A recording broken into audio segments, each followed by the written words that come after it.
एक दिन का हुसैनी 120 पर भारी हो सकता है, तो जो बचपन से हुसैनी है वो हजारों पर जरूर भारी होगा। तो यजीदी खीमे में के लोग कहते हैं जब कासिम बिन हसन घोड़े पर पहलू बदलते थे तो ऐसा लगता था कि बिजली चमक रही। अगर किसी यजीदी को पूछे कि तुम किसके साथ लड़ने के लिए गए थे, तो ये कहेंगे 80 लोगों के साथ। कितने लोगों के साजो सामान के साथ गए थे, कहेंगे 22,000 के साथ। तो दुनिया आज भी हंसेगी, 80 लोगों से लड़ने के लिए 22,000 गए थे। क्या क्या लेकर गए थे? हाथी भी थे, घोड़े भी थे, नेज़े भी थे, तलवारें भी थी, भाले भी थे, सब था। फिर अगर तुमसे पूछा जाए साजो सामान के साथ सहूलतें क्या थी, यजीदी कहेंगे पूरा पानी हमारी तरफ था, दरिया फुरात भी हमारी तरफ था, खाना भी हमारी तरफ, पानी भी हमारी तरफ। फिर दुनिया पूछेगी उधर के खीमे में हुसैन कितनी तैयारी के साथ आए थे, तो तुम्हें मुंह झुकाकर कहना पड़ेगा उनके पास सही किस्म के नेज़े और तलवारें भी नहीं थी, और घोड़े और हाथी और ऊंट भी नहीं थे। उनके पास तो 3 दिन की भूख भी थी, प्यास भी, और उसके अलावा उन नौजवानों के पास भूख और प्यास की शिद्दत के साथ साथ साजो सामान जंग भी नहीं था। मैं आपको बताता हूँ, सैयदना इमाम अली मकाम मक्का से निकल करके कूफा जा रहे थे। बहुतों ने मना किया आपको, लेकिन आपके सामने कूफा के खुतूत मौजूद थे। इत्माम हुज्जत के लिए आप तशरीफ ले जा रहे थे। बीच रास्ते में कूफा का गवर्नर उबैदुल्लाह इब्न ज़ियाद, हुर बिन यजीद, ये नाम याद रखें, हुर बिन यजीद रियाही को 1000 का लश्कर देकर भेजा कि हुसैन का रास्ता रोक लो और उन्हें कूफा की तरफ आने ना दो। दाएं बाएं इधर उधर चलाते रहे। हुर बिन यजीद कूफा पहुंचने से काफी पहले ही मौला हुसैन का रास्ता रोक ली। तवज्जो चाहता हूं, हुर बिन यजीद किसकी तरफ से आया? वो सिपह सालार था, यजीदी फौज की तरफ से आया। 1000 का लश्कर लेकर आया, लेकिन जब वो आया मौला हुसैन के पास, रास्ता रोक लिया और कहा हम आपको कूफा जाने नहीं देंगे, आप बगावत कर रहे हैं वक्त के खलीफा अमीरुल मोमिनीन यजीद से। उनके ज़ौम बातिल में यही था। और उसके बाद वो रास्ता रोके इतनी दूर तक चलता रहा, कभी दाएं कभी बाएं। इमाम हुसैन एक जगह पर जब पड़ाव करते हैं, जोहर का वक्त है, अजान हुई, नमाज के लिए जमात कायम हो रही है, इमाम हुसैन ने उस हुर बिन यजीद से पूछा जो 1000 लश्कर का सिपह सालार था, कहा हम नमाज पढ़ने जा रहे हैं, हम अपनी नमाज पढ़ लें, क्या तुम्हारी जमात अलग होगी, हमारी जमात अलग होगी? हुर बिन यजीद ने कहा नहीं, इमाम आप ही होंगे, हम मुक्तदी होंगे, इक्तिदा हम करेंगे। इमाम हुसैन मुसल्ले पर है, रास्ता रोकने के लिए जो आया है यजीद का सिपह सालार, वो इक्तिदा कर रहा है 1000 लश्करियों के साथ इक्तिदा कर रहा है। जोहर में भी, असर में भी, मगरिब में भी, इशा में भी कंटिन्यू जो नमाजें होती हैं, नमाज इमाम हुसैन ही पढ़ाते हैं, और रास्ता रोकने के लिए आया हुआ यजीद का सिपह सालार इक्तिदा कर रहा है। मैं उलमा से कहता हूं मेरे अजीजों, बड़ा अजीम नुक्ता है, अगर हुसैन के सच्चे वफादार हो तो आज भी हजारों यजीदी तुम्हारी भी इक्तिदा करने को तैयार करते हैं, मजबूर हैं। अगर सच्चे हुसैनी बन जाओ तो इक्तिदा तो होगी, लेकिन जो बात मुझे अर्ज करनी है वो ये, रास्ता रोका और उसके बाद फिर पैगाम आया कि इमाम हुसैन को कुफा की तरफ आने मत देना, किसी और रास्ते की तरफ ले जाओ। किसी और रास्ते की तरफ वो जबरदस्ती ले गया। फिर वो मैदान आया जिसको करबला कहा जाता है, इमाम हुसैन वहां उतर गए और ऐसी जगह पर आपको उतारा गया जहां पानी ना मिले। दरिया के ऊपर सारे यजीदी फौज का कब्जा। अब सुनिए, मुहर्रम का महीना है, 7वीं आ गई, 8वीं आ गई, उसके बाद ये सुलह मुसालहत की भी बातें चलती रही। इमाम हुसैन ने पैगाम भेजा था उबैदुल्लाह इब्न ज़ियाद को, 3 ऑप्शन दिए थे, कोई कबूल कर लो, लेकिन वो जालिम आपके खून के दर पे थे, माने नहीं। 4000 का लश्कर देकर भेजा, फिर उसके बाद तकरीबन 15000 का लश्कर देकर भेजे, 15000 या 16000 का लश्कर देकर दोबारा भेजा। अब ये 9वीं मुहर्रम आई है, तवज्जो चाहता हूँ, 22000 का लश्कर। इमाम हुसैन ने खुतबा दिया कि मैं तुम्हारे पास जंग करने की नीयत से नहीं आया, तुम मेरी अजमत नहीं जानते, मैं फातिमा ज़हरा का बेटा हूँ, हैदर कर्रार का नूरे नजर हूँ, रसूलुल्लाह का नवासा हूँ, मेरे खून से अपने हाथ रंगीन न करो, उन पर कोई बात असर न करे। उसके बाद हुर बिन यजीद जो 1000 का लश्कर लेकर सबसे पहले रास्ता रोकने आया था, वो यजीदियों के पास आया और कहा उनकी एक बात तो मान लो, वो जंग करने नहीं आए, अगर वो सुलह चाहते हैं तो खत्म कर देते मामला। लेकिन यजीदी फौज के जो बड़े सिपह सालार थे, अम्र बिन साद या शिमर, इन लोगों ने कहा ऐ हुर, तुझे मुसालहत करने के लिए नहीं भेजा गया है, तुझे फौजी बनाकर भेजा गया, लड़ना है तो हमारे साथ लड़ो, वरना यहां से दफा हो जाओ। जब यजीदी फौज के बड़े सिपह सालारों ने हुर बिन यजीद की बात नहीं मानी, तो सुनो, पूरे मजमे में वही हुर जो यजीद का सिपह सालार था ऐलान करता है तुम्हारी सिपह सालारी तुम्हें मुबारक हो, मैं हुसैन के खीमे में जाता हूं।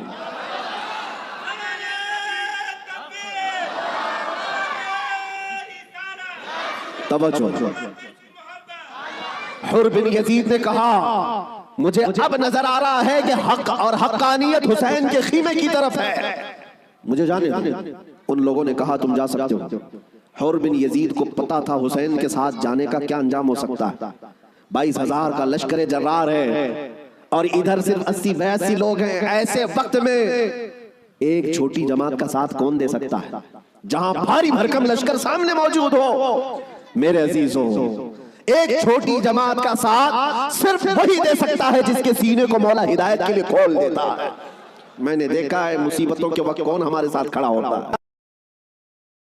लोगों की नजरों में बहुत बड़ी बड़ी हुकूमतें होती हैं। अरे बहुत सारे लोग तो डर जाते हैं इनके साथ खड़े हो जाएं, फोटो में आ जाएंगे तो कल केस हमारे ऊपर भी हो जाएगा। मेरे अजीजों, मैं अपनी बात नहीं करता, लेकिन एक बात जरूर है, हक जमात अगर अकलियत में भी क्यों ना हो, अल्लाह की मदद आज या कल उसी के साथ होगी। अगरचे आज वो मजलूम नजर आए, लेकिन अल्लाह ताला गालिब फरमाएगा। हुसैन आजम के पास हुर बिन यजीद आ गए। जिस बात की तरफ मैं तुम्हें ले जा रहा हूं, उसके लिए इतना लंबा वाकया बयान करना पड़ा। जो असल लुब्बे लुबाब है, जो खुलासा है इस वाकये का, वो अभी अनकरीब बयान करता हूं। नौजवानों तवज्जो से सुनो, तवज्जो। हुसैन इब्न अली रज़ी अल्लाह ताला अन्हु के पास आ गया हुर बिन यजीद, कदमों में गिरा, कहा मौला मुझे माफ फरमा ले, मैंने रास्ता रोका आपका, मैं आपको मजबूर किया इस मैदान में आने के लिए, लेकिन मैं आपके साथ अब उस वक्त तक रहूंगा जब तक मेरी आखिरी सांस ना आ जाए। मैं आपकी हिमायत में लड़ूंगा। इमाम हुसैन ने उससे कहा हुर कि मैंने तुझे माफ कर दिया, लेकिन जा तू अपने बीवी बच्चों के साथ, मेरी इस छोटी जमात के साथ रहेगा तो जान का खतरा है। हुर बिन यजीद ने कहा मैंने जो रास्ते में आपके साथ किया उसका कफारा जान देने से भी मैं समझता हूं अदा ना हो पाए, इसलिए मैं आखिरी सांस तक आपके साथ रहूंगा। रहा साथ में। 10वीं मुहर्रम आ गई। अब जो बयान करना है तवज्जो से। जानते हैं सुबह नक्कारा बजा, तबल बजे, उधर जंग की इब्तिदा हुई। यजीदियों की तरफ से अम्र बिन साद ने पहला तीर चलाया और ऐलान किया कि हम हुसैन इब्न अली के साथ जंग शुरू कर चुके हैं। जंग जब शुरू हो गई, इमाम हुसैन रज़ी अल्लाह ताला अन्हु के अहले बैत को किसी ने उतरने नहीं दिया। जो आपके साथी थे, जो आपके साथ आए हुए थे, जो अहले बैत से नहीं थे, 5 सहाबी रसूल भी हैं मौला हुसैन के साथ, सहाबी रसूल भी थे। वो जब तक साथी रहे खानदान हुसैन से एक को भी मैदान में आने नहीं दिया। और जानते हैं इस मैदान करबला में पहले उतरने वाला कौन था? वही हुर बिन यजीद। और किसकी जानिब से? इमाम हुसैन की तरफ से। एक बात मौला कदीर और जब्बार की तुम्हें समझना पड़ेगा, अगर वो हिदायत देने पर आए तो कुफ्र की तागूती ताकतों में से भी किसी को हिदायत देकर के उसको पासबान इस्लाम बना सकता है, और कभी गुमराह करने पर आए तो काबा के करीब रह करके भी कोई गुमराह हो सकता है। हाँ, ये बात समझ करके चलो। जब मौला ताला हिदायत देता है, हमने यहाँ पर भी देखा है कि बाबरी मस्जिद को शहीद करने वाले आतंकी बहुत सारे थे, लेकिन हमने बरसों बाद एक शख्स का नाम सुना था कि वो दायरा इस्लाम में आया और नमाजी भी बना, पाबंद भी बना, दाढ़ी भी रखा, बल्कि तबलीग इस्लाम भी करता रहा, तबलीग इस्लाम भी करता रहा। और वो ये कहता रहा एक जमाना वो था जब मैं हथौड़ा लेकर के गुंबद को तोड़ रहा था, लेकिन आज एक जमाना ये है कि मेरी पेशानी हर जगह सजदा इलाही के लिए झुक जाया करती। मौला जिसको जहां से चाहे हिदायत अता फरमाए। हुर बिन यजीद इमाम हुसैन की तरफ से पहले मैदान में उतरने वाले। अब मैं आता हूं उसी बात पर जिसके लिए मैं इतना लंबा वाकया आपको सुनाया। मुकाबला दूबदू था, एक के बाद दीगरे मुकाबला था। हुर बिन यजीद जब घोड़े पर सवार होकर मुकाबले के लिए आया तो यजीदियों की तरफ से पहलवान आते रहे, सिपाही आते रहे, मुकाबला करते रहे। ये तनहा हुर बिन यजीद का मुकाबला सुबह से लेकर के दोपहर तक चलता रहा। बाकी बहुत सारे मुकाबले हुए, थोड़ी थोड़ी देर के बाद सब जामे शहादत नोश करते रहे, ये जवाल के बाद, लेकिन हुर बिन यजीद का मुकाबला सुबह से चलता रहा। और मैंने जब तारीख में ये बात पढ़ी तो मुझे हैरत हुई कि तन्हा हुर बिन यजीद अकेले घोड़े पर आया और यजीदियों से एक के बाद दीगरे लड़ता रहा। घंटों के मुकाबले के बाद जिन लोगों को हुर बिन यजीद ने मारा था उनकी लाशें गिनी गई तो 120 लाशें पड़ी हुई थी। यही बात मुझे करना है, यही बात मुझे करना है। तन्हा एक हुसैनी 120 को मार गिरा सकता है करबला के मैदान में। तुम सिर्फ ये सुनते हो कि हुसैन आजम के बच्चे शहीद हो गए हैं, लेकिन हुसैनियों ने जिनको काटा है वो क्यों नहीं सुनते? वो कम नहीं थे, बहुतों को फना फिन्नार किया। अब जो बात कहनी है वो ये है, हुर बिन यजीद खानदान हुसैन से नहीं है, अहले बैत से नहीं है, अंसार में से भी नहीं है जो साथी वहां से आए थे, बल्कि एक दिन पहले तौबा करके हुसैनी बना तो दूसरे दिन की ताकत का हाल ये है।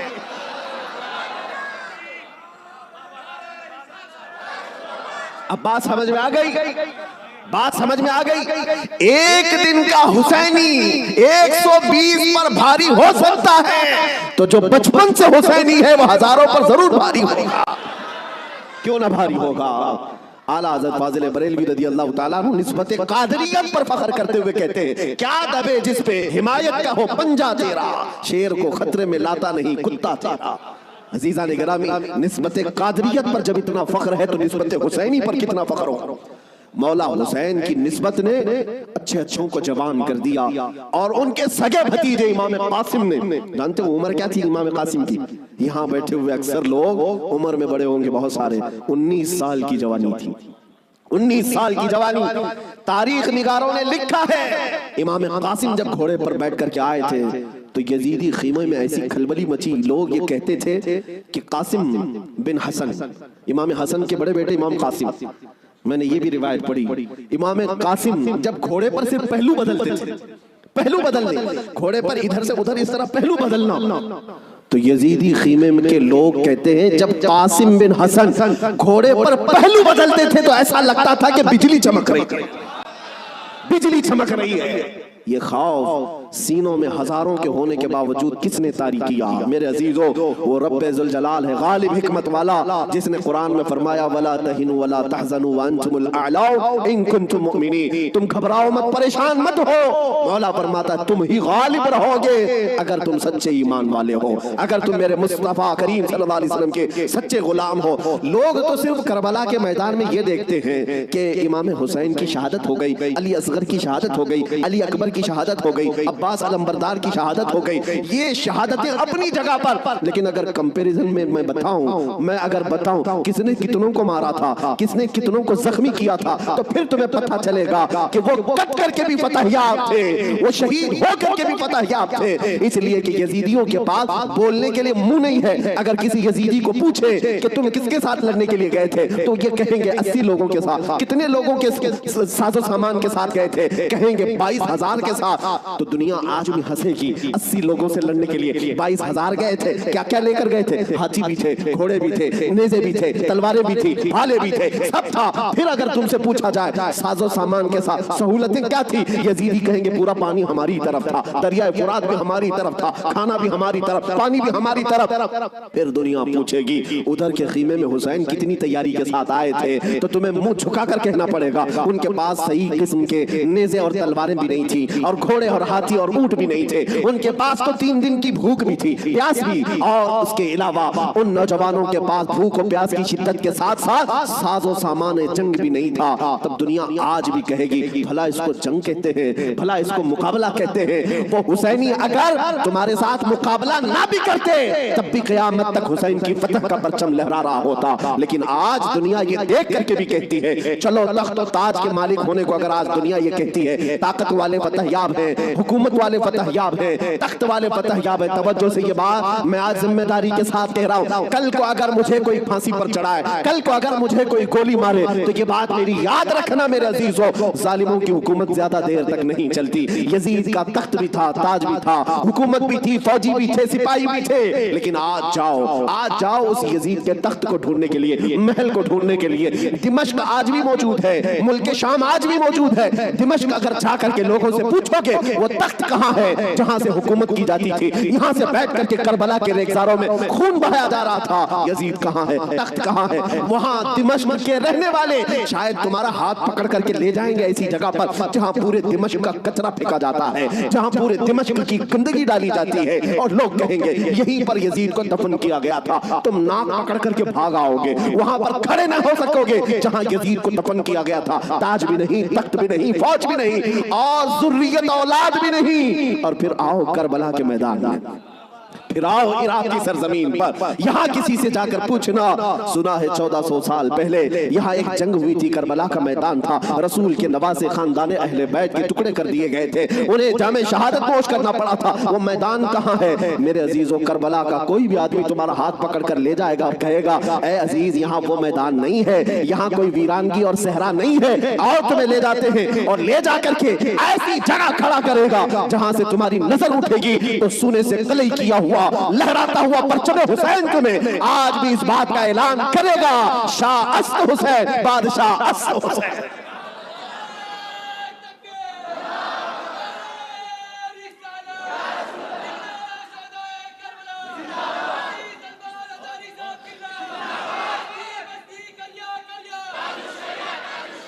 जानते हो, बहुत सारे बच्चे, बहुत सारे नौजवान किसी न किसी शख्सियत को अपना आइडियल बनाते हैं बचपन से। अल्हम्दुलिल्लाह, मैं ये तहदीस नेमत के लिए कह रहा हूँ, अल्लाह मेरी माँ को सलामत रखे, जिनसे मैंने वाकयात सुने हैं तो खालिद बिन वलीद के सुने थे, और हमारे आइडियल जो बुजुर्ग हैं उसमें मौला इमाम हुसैन है। हमने उनको आइडियल बनाया है, आप भी बना लो, इसलिए कि इन लोगों को जिसने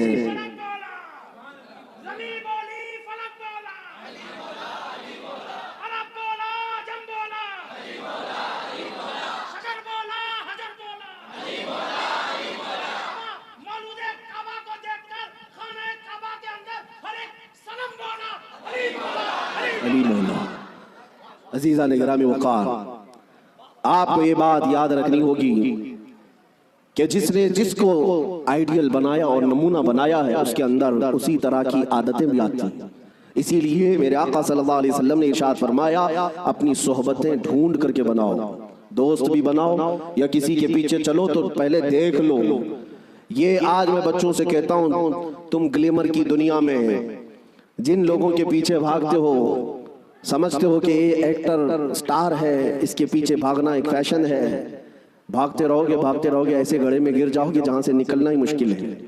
हमने देखा है इन दुनियावी मक्कारों और अय्यारों के पीछे भागने वाले नौजवान कभी सुख से न रह सके, और इनकी हैसियत क्या है, फिल्मों में आकर के थिरक करके नाच करके मुजरे दिखा करके अगर लोग ये समझते हैं कि ये बहुत बड़े स्टार हैं, मेरे अजीजों जरा हुस्न बिखरने तो दो, बुढ़ापा आने तो दो, और जब फिर झुर्रियां पड़ जाएं, कमर टेढ़ी हो जाएं, तो फिर हम देखते हैं कितने फैन हैं तुम्हारे।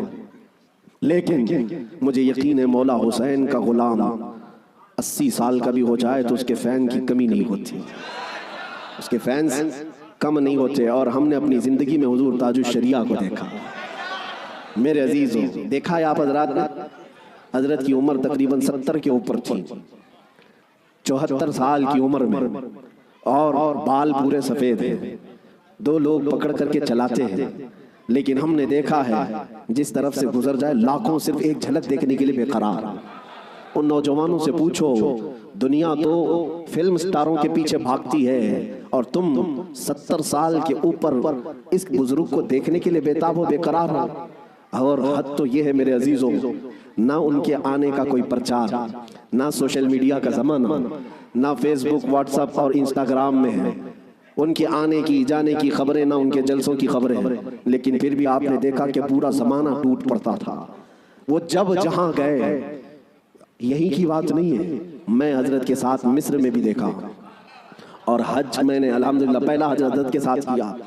तवाफ के बाद वो सादे लिबास में उतर करके नीचे अपनी कार में बैठने के लिए आ रहे हैं, व्हील चेयर पर है, लेकिन ऐसे लोगों को मैं भागते हुए देखा जो हिंदुस्तानी भी नहीं, पाकिस्तानी भी नहीं, बांग्लादेशी भी नहीं, तुर्की की औरतें और तुर्की के मर्द आपसे मुसाफा करने के लिए, देखने के लिए भागते हुए पीछे तक आए।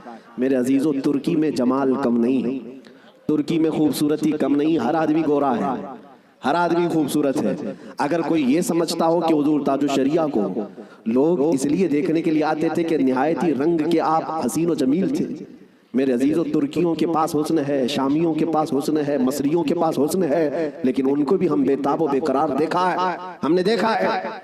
उसी वक्त मेरे पढ़ने का जमाना था, उन तुर्कियों से मैंने पूछा था, वो सही तरीके से अरबी भी नहीं जानते और सही तरीके से इंग्लिश भी नहीं जानते, लेकिन टूटी फूटी जो भी उनको अरबी आती। हमने पूछा, इनको जानते हो, इनको जानते हो, इनको मिलने के लिए तुम दौड़े आए? कहा जानते तो नहीं, फोटो में कभी देखा, फोटो तो होता ही, कहीं कोई वीडियो देखा नहीं, फिर क्यों? कहते हमने तवाफ में बैठे बैठे देखा, उनकी तरफ हमारा दिल खींचा जा रहा था। मेरे अजीजों, जो हुसैन आजम का गुलाम हो, गौसे पाक का सच्चा गुलाम हो, मौला करीम उसके चेहरे में ये कशिश रखता है, चाहे वो 80 साल का हो या 90 साल का हो, वो दुनिया को अपनी तरफ खींच लेता है, वो खींच लेता है।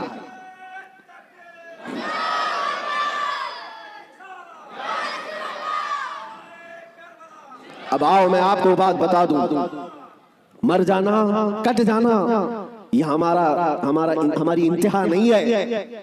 अगर कोई ये समझता है कि हमें फांसी देकर के ये खत्म कर देगा तो उसकी खाम ख्याली है। यहाँ पर अंग्रेजों का दौर था, 100 साल तक ये इतना जुल्म करते रहे। हिंदुस्तान में आज भी वो तारीख रकम है, लेकिन सबसे ज्यादा इन्होंने अगर किसी पर जुल्म किया तो मुसलमानों पर जुल्म किया अंग्रेजों ने। और इनको भी आप मैं बताऊं, आज फिर वो दौर हमें नजर आ रहा है जुल्म का, किसी एक खास कम्युनिटी को टारगेट करना। अंग्रेज डरते थे किससे जानते हैं? जिन लोगों से वो डरते थे वो काला पानी की सजा देते थे। अंडमान निकोबार, जजीरा अंडमान को भेजते थे, लेकिन जजीरा अंडमान निकोबार में जो जेल है जहां भेजते थे, वहां सबसे ज्यादा अगर किसी को इन्होंने भेजा है तो वो उलमाए अहले सुन्नत को भेजा है। यानी आज से 100 साल पहले भी अंग्रेजों के खीमे में खलबली थी तो उलमा से ही थी, हक बोलने वाले उलमा, उलमाए रब्बानी। और फांसी पर चढ़ाया है 30,000 उलमा को अहले सुन्नत व जमात ने। एक बात मैं आपको बताना चाहता हूँ, अल्लामा किफायत अली काफी रहमतुल्लाह अलैह, मुरादाबाद शहर के रहने वाले एक आशिक रसूल, इनसे अंग्रेज इतना डरते थे क्योंकि जानते थे कि इनकी जुबान से निकले हुए कलमात से अच्छे अच्छों के दिल बदल जाते हैं। उनको पता है आलिम रब्बानी, आलिम हक्कानी की जुबान को वो तोप से ज्यादा अहमियत देते हैं। कोई तोप और बंदूक से मारे उससे ज्यादा अहमियत उनको एक आलिम रब्बानी की जुबान से निकले हुए हक जुमले। इसीलिए किफायत अली काफी को गिरफ्तार करने के लिए जानते कितने लोग आए थे?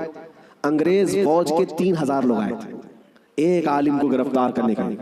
हमेशा दुनिया के जुल्म ने यह बताया है कि ये बुज़दिल होते हैं, हमेशा बताया है इन्होंने कि बातिल खीमों में अक्सर मादा होते हैं, उनमें शेर नर नहीं होता। एक अहले सुन्नत व जमाअत के आलिम रब्बानी को गिरफ्तार करने के लिए 3,000 की फौज आई और गिरफ्तार किया। और उन्हें गिरफ्तार करके सजाएं क्या दी थी जानते हैं? उनके जिस्म पर गरम स्त्री फेरी जाती थी और जब उनकी चमड़ी जल जाती थी तो नमक छिड़का जाता था। ये किफायत अली काफी रहमतुल्लाह अलैह, तकरीबन 1 हफ्ते तक उन्हें सजाएं दी गई और फिर कहा जाने लगा कि तुम फतवा बदल लो, तुम अपनी बातें बदल लो, हम अपनी हुकूमत में तुम्हें अहम ओहदा भी दे देंगे और माहाना वजीफा भी जारी कर देंगे। मगर वो किफायत अली काफी आशिक रसूल थे, बाजार मुस्तफ़ा में बिका हुआ गुलाम फिर किसी अंग्रेज के हाथ में कैसे बिक सकता है? मेरे अजीजों, वो किफायत अली काफी आला हजरत से पहले के हैं, आला हजरत से पहले के 1857 की बात कर रहा हूँ, गदर जिसको कहते हैं अंग्रेज। उस वक्त किफायत अली काफी से कहा उन लोगों ने, आपने कहा मैं अपने जुमलों को और अपनी जुबान को बदल लूं, वो भी मेरा दीन इतना हल्का और सस्ता नहीं है।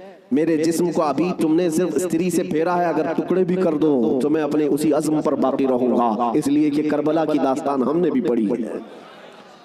मेरे अजीजों, किफायत अली काफी रहमतुल्लाह ताला अलैह को 7 दिन के बाद तकरीबन एक चौराहे पर फांसी के लिए लाया गया और सारा मजमा भी था, फांसी पर आपको चढ़ाया गया। और उस आशिक रसूल से उन्होंने कहा था कि अगर कोई आखिरी ख्वाहिश है तो बताओ। एक सच्चा आशिक रसूल ये नहीं कहता कि बीवी को देख लूं, बच्चों से बात कर लूं, जायदाद प्रॉपर्टी की वसीयत कर लूं, बल्कि वो कहता है आशिक रसूल फांसी का फंदा लगने से पहले ख्वाहिश ये है कि एक बार नाते रसूल पढ़ लो। और फिर कहा गुनगुनाते हुए, कोई गुल बाकी रहेगा न चमन रह जाएगा, पर रसूलुल्लाह का दीने हसन रह जाएगा। अतलसो कम ख्वाब की पोशाक पे नाजा न हो, इस तने बेजान पर सिर्फ खाकी कफन रह जाएगा। सब फना हो जाएंगे काफी वो, लेकिन हश्र तक नाम हजरत का जुबानों पर चल